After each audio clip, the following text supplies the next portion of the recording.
Te stai să-mi pun ochelare că e gros. Cum fac femeile atunci când... Gata! Orele, gata!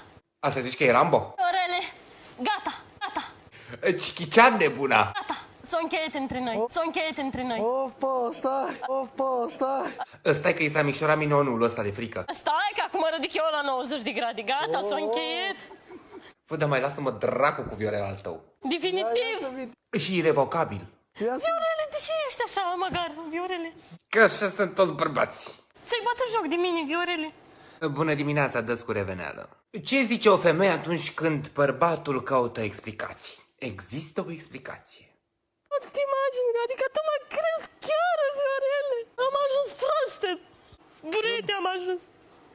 Și nu-i mai place mopul. Acum a trecut la burete. Am ajuns ca un burete, am ajuns, da, da. N-aveți cum să o faceți, că de plecat nu plec. Toți vreți să plec, dar nu o să plec. Nu plec! Brățișca, zi ceva actual. Dacă termin hârtia igienică, asta nu înseamnă că nu mai există urzici. Beau cafeluța asta aici, în liniște și nu mă enervez.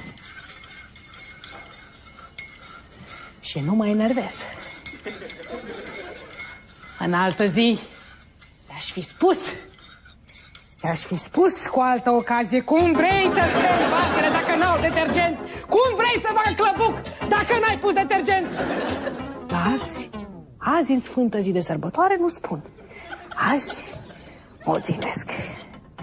Azi, uite, beau cafeluța asta cu un gust ciudat. Are un gust ciudat asta.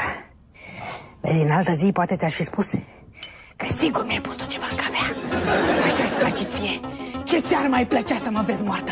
Să mă duci pe ultimul drum. Nici cu o garoafă n-ai arunca la mine, nici cu țărână, nici pomeni nu mai spus și parastase, dar azi